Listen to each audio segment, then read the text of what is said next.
பிரியமானவர்களே, கர்த்தர் நல்லவர். இந்த நாள் கர்த்தர் உண்டு பண்ணின நாள். இதுல நாம் மகிழ்ந்து களி கூறுவோம். ஒவ்வொரு நாளும் கர்த்தருடைய வார்த்தைகள்ல நம்ம களி கூற வேண்டியது ரொம்ப அவசியமா இருக்கு. பாருங்க, ஒவ்வொரு நாளும் நம்மளுடைய மனக்கண்கள் திறக்கப்படுது. அதனால நம்மளுடைய வாழ்க்கையின் தரம் மேல போய்கிட்டே இருக்கு. வார்த்தை உள்ளுக்குள்ள வர வர நம்மளுடைய வாழ்க்கை மாறிக்கொண்டே இருக்குது.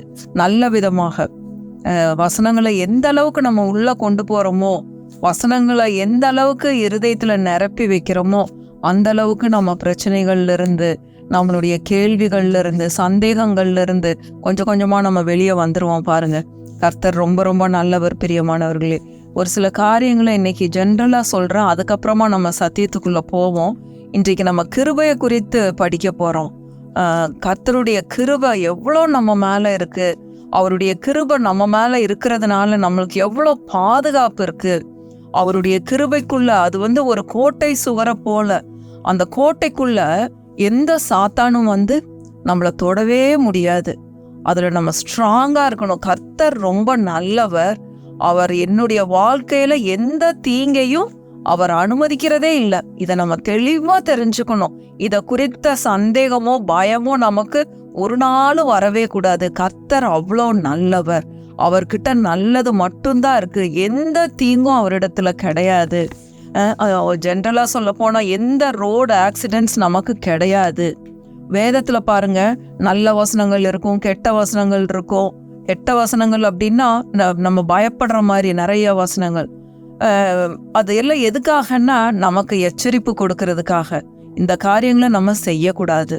ரோட்ல நம்ம போகும்போது ரோடு இன்ஸ்ட்ரக்ஷன்ஸ் அங்கங்க மார்க் பண்ணியிருப்பாங்க. அதுக்கு நம்ம கீழ்ப்படிஞ்சுதான் ஆகணும். நம்ம அந்த ரோடு ரூல்ஸுக்கு நம்ம கீழ்ப்படியாம இருந்தோம் அப்படின்னா ஆபத்துக்குள்ளாகும். ஸோ நம்ம ரோடு அந்த ரூல்ஸ் அண்ட் ரெகுலேஷன்ஸை சரியா ஃபாலோ பண்ணணும். கர்த்தர் சொல்லுகிற வார்த்தைகளை நம்ம கண்டிப்பா சரியா கட்டளைகளுக்கு நம்ம கீழ்ப்படிஞ்சுதான் ஆகணும். அப்பதான் நம்ம வாழ்க்கையில ஆசீர்வாதங்களை பார்க்க முடியும். பாருங்க, அதனால நான் எப்பவுமே வேதத்துல இருந்து சத்தியத்தை அறிந்த நாட்கள்ல நான் அப்படியே நல்ல வசனங்கள் எல்லாம் ஆசீர்வாதமான வசனங்களை பொறுக்கி எடுத்துக்கொள்ளுவேன். ஜீவ விருட்சத்தின் கனியை எடுத்துக்கொள்ளுவேன். புரிஞ்சுதா பிரியமானவர்களே? கர்த்தர் ரொம்ப நல்லவர். பாருங்க, அதனால நம்ம இந்த காரியங்கள்ல தெளிவா இருக்கணும்.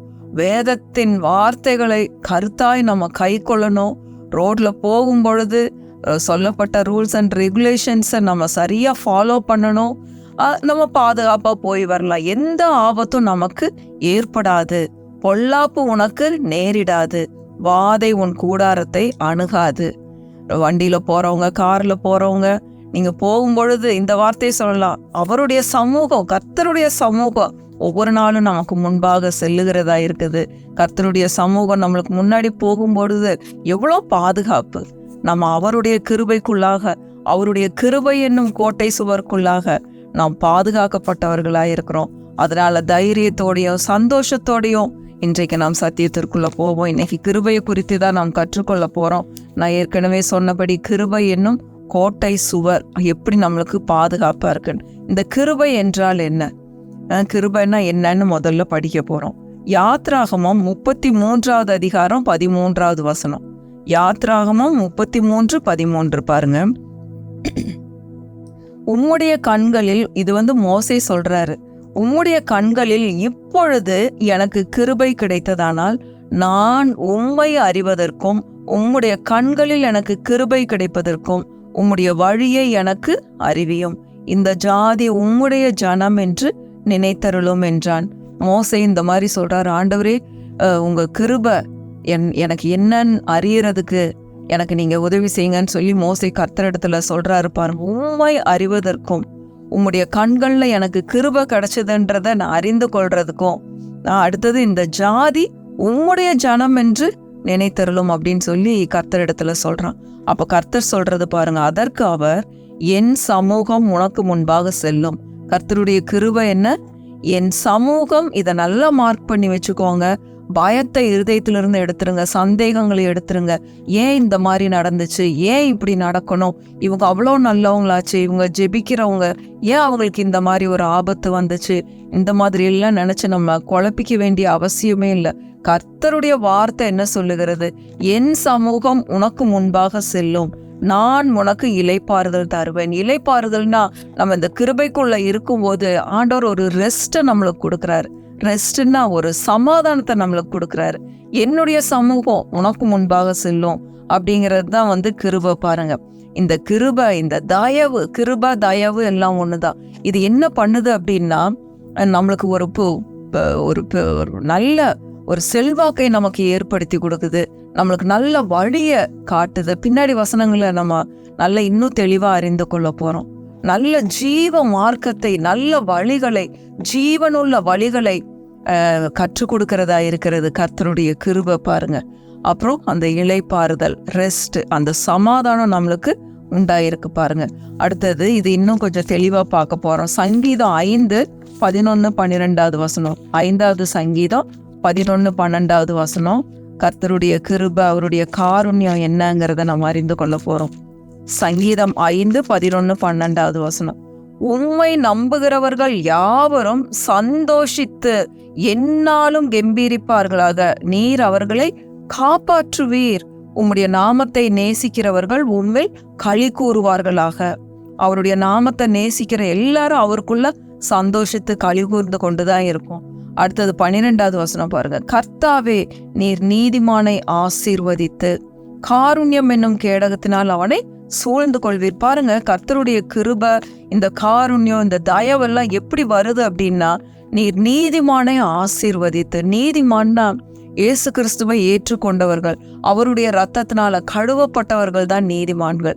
நம்ம சொல்லுவோம், நான் நீதிமான், நான் அவருடைய இரத்தத்தினால கழுவப்பட்டிருக்கேன். விசுவாசத்தில் இந்த அறிக்கையை சொல்லுங்க, நான் அவருடைய இரத்தத்தினால கழுவப்பட்டிருக்கேன், நான் நீதிமானா இருக்கிறேன், இயேசுவை நான் ஏற்றுக்கொண்டிருக்கிறேன், என்னுடைய உள்ளத்துல ஏற்றுக்கொண்டிருக்கிறேன் அப்படின்னு சொல்றவங்க நம் நீதிமான்களா இருக்கிறோம். ஏன்னா விசுவாசத்தினால, வாயினால நம்ம அறிக்கை பண்ணும் பொழுதுதான் அந்த ரட்சிப்பு நம்மளுக்கு உண்டாகுது. பாருங்க, அப்போ நம்ம நீதிமான்கள். கர்த்தர் என்ன பண்றாரா? நீர் நீதிமானை ஆசீர்வதித்து காருண்யம் என்னும் கேடகத்தினால் அவனை சூழ்ந்து கொள்வீர். காருண்யங்கிற கேடகம் நம்மை சுற்றிலும் அவர் அதுதான் முதல்ல சொன்ன கோட்டை சுவரை போல அவருடைய காருண்யம் நம்மளை சுற்றிலும், அவருடைய கிருபை இருக்குது. பாருங்க, அவருடைய காருண்யம், அவருடைய தயவு, அதனால நம்ம பாதுகாக்கப்பட்டிருக்கோம். எந்த ஒரு ஆபத்தும் நமக்கு ஏற்படாது. இப்ப பாருங்க, இஸ்ரவேல் ஜனங்களுக்கும் எகிப்தியர்களுக்கும் கர்த்தர் ஒரு வித்தியாசத்தை உண்டு பண்ணினாரு. எகிப்துல எங்கோ இருட்டு இருந்தது. அந்த வாதைகள் வரும்போது எல்லா வாதைகள்லயும் எகிப்தியர்கள் கஷ்டப்பட்டாங்க. ஃபுல்லா தண்ணி எல்லாம் ரத்தமா இருந்துச்சு. அதுல அந்த இருட்டு எகிப்தியர்களுக்கு ஃபுல்லா இருட்டு. ஆனா இஸ்ரவேலருக்கோ இரவை அது வெளிச்சமாக்கிற்று. அவங்களுக்கு ஃபுல்லா வெளிச்சம்தான், இருட்டே கிடையாது. கர்த்தர் வித்தியாசத்தை உண்டு பண்ணினார். எகிப்தியர்களுக்கும் இஸ்ரவேல் ஜனங்களுக்கும் எகிப்துல ஆண்டவர் வித்தியாசத்தை உண்டு பண்ணினார். பிரியமானவர்களே, கிருபையில இருக்கிறவங்களுக்கு ஆண்டவர் கண்டிப்பா பிரச்சனைகளை பார்த்தா எல்லாருக்கும் ஒரே மாதிரி பிரச்சனை வரும். ஆனா பதில் ரிசல்ட் கர்த்தருடைய பிள்ளைகளுக்கு, நீதிமான்களுக்கு கண்டிப்பா ரிசல்ட் வேற மாதிரி தான் இருக்கும். அதனால பிரச்சனையை பார்த்த உடனே நம்ம சோர்ந்து போயிடக்கூடாது. பிரச்சனைகளின் பிசாசானவன் எவ்வளவோ சோதனைகளையும் கண்ணிகளையும் நம்மளுக்கு கொண்டு வைக்கலாம். ஆனா கிருபையை நம்புகிறவர்களுக்கு, அவருடைய பிள்ளைகளுக்கு நிச்சயமாவே பதில் வேற மாதிரி தான் இருக்கும். வேற மாதிரினா நல்ல ரிசல்ட் தான் நமக்கு கிடைக்கும். கர்த்தர் பாதுகாக்கிறவரா இருக்கிறார். அவருடைய காருண்யம் நம்மளை காப்பாற்றுகிறதா இருக்கிறது. இன்னும் 16வது சங்கீதம் 11வது வசனம். 16 இந்த கிருபையை நம்ம நல்லா விளங்கிக்கணும், போட்டு குழப்பிக்கவே கூடாது, பயப்படக்கூடாது. சங்கீதம் 16:11. ஜீவ மார்க்கத்தை எனக்கு தெரியப்படுத்துவீர், உம்முடைய சமூகத்தில் பரிபூர்ண ஆனந்தமும் உம்முடைய வலது பாரிசத்தில் நித்திய பேரின்பமும் உண்டு. ஜீவ மார்க்கம் அப்படின்னா லைஃப். நம்மளுக்கு முன்னாடி கர்த்தர் நல்ல வழிகளை வைக்கிறாரு. பாருங்க, இந்த கிருபையானது நம்மளுக்கு முன்னாடி போய் எல்லா கோணலானவைகளையும் செவ்வையாக்குகிறது. தப்பானது, கரடு முரடானது எல்லாவற்றையும் இந்த கிருபை அகற்றி விடுகிறது. டிவைன் கனெக்ஷன்ஸ், ஒரு தெய்வீக தொடர்புகளை நமக்கு ஏற்படுத்தி கொடுக்கிறது. சந்தோஷம், சமாதானம், அதுதான் அதுல போட்டிருக்கு. உங்களுடைய சமூகத்தில், கர்த்தருடைய சமூகம் தான் அவருடைய கிருபை. பாருங்க, என்னுடைய சமூகம், என்னுடைய பிரசன்ஸ் உனக்கு முன்னாடி செல்லும். ஜீவ மார்க்கத்தை நான் உனக்கு தெரியப்படுத்துவேன். உம்முடைய சமூகத்தில் பரிபூரண ஆனந்தமும் உம்முடைய வலது பாரிசத்தில் நித்திய பேரின்பமும் உண்டு. இந்த கிருபையை அறிந்தவர்களுக்கு எவ்வளவு ஒரு செல்வாக்குன்னு பாருங்க. இதுதான் அந்த செல்வாக்கு. இந்த கிருபை நம்ம ஒவ்வொருத்தரும் நிச்சயமாய் பெற்று அனுபவிக்கணும் பாருங்க. அடுத்தது சங்கீதம் 30:5-6-7. சங்கீதம் 30வது சங்கீதம் 5-6 வசனங்களை வாசிக்கிறேன். 30வது சங்கீதம் 5வது வசனம். அவருடைய கோபம் ஒரு நிமிஷம், அவருடைய தயவோ நீடிய வாழ்வு. கோபம் ஒரு நிமிஷம்தான். கர்த்தர் கோபம் கொள்றதே இல்லை. சங்கீதக்காரன் அப்படி எழுதியிருக்காரு. கோபம் ஒரு நிமிஷம், அவருடைய தயவோ நீடிய வாழ்வு. அவருடைய தயவை நம்புறவங்களுக்கு காலமும் நீடூடி காலம் அவருடைய தயவு நம்ம மேல இருக்குது. சாயங்காலத்தில் அழுகை தங்கும், விடியற் காலத்தில் களிப்பு உண்டாகும். பிரியமானவர்களே, இப்போ அழுகையோடும் கண்ணீரோடும் வேதனையோடு இருக்கவங்களுக்கு நான் சொல்றேன், ஒருவேளை இரவுல நீங்க நிறைய அழுதுருக்கலாம், நிறைய துக்கப்பட்டிருக்கலாம். உங்களுக்கு ஒரு விடிவு காலம் வந்திருக்கு. கர்த்தருடைய கிருபையை இன்றைக்கு ஏற்றுக்கொள்ளுங்கள்.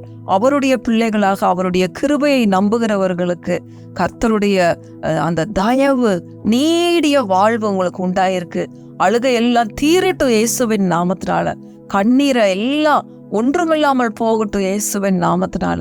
ஏன்னா கர்த்தருடைய கிருபை உங்களை தூக்கி எடுக்கிறதா இருக்குது. விடியற்காலம் உண்டு, கண்டிப்பா விடியற்காலம் உண்டு. என்ன அங்க போட்டிருக்கு?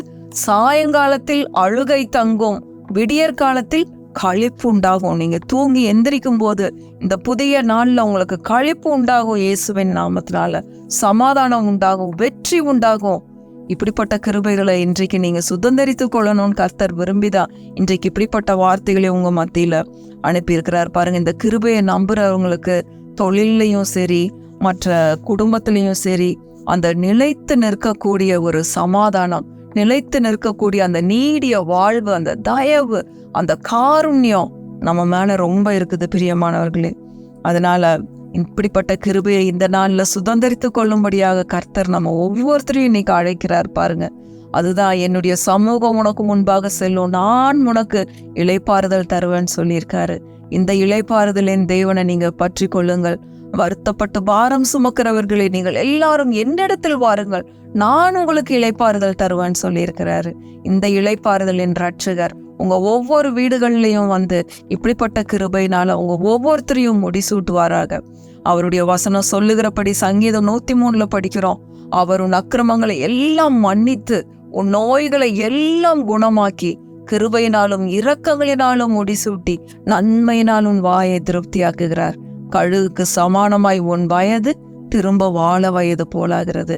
நான் இப்படி சொல்ற வசனங்கள் எல்லாம் நீங்க எடுத்து எழுதி வச்சு, நேத்து நம்ம பார்த்தபடி எப்படி பெரோயா பட்டணத்தார் மனோவாஞ்சையாய் வசனங்களை தியானித்தார்களோ, ஆராய்ந்து பார்த்தாங்களோ, அந்த மாதிரி நீங்க வாஞ்சையாய் இந்த வசனங்களை எடுத்து ஆராய்ந்து பார்த்து ஆசீர்வாதங்களை பெற்றுக்கொள்ள வேண்டும் என்று ஆண்டவராக இயேசு கிறிஸ்துவின் நாமத்தினால நான் ஒவ்வொருத்தரையும் வாழ்த்தி ஆசீர்வதிக்கிறேன். கர்த்தர் நல்லவர், அவரை துதியுங்கள், அவர் கிருபை என்றும் உள்ளது. ஆமென், ஆமென், ஆமென்.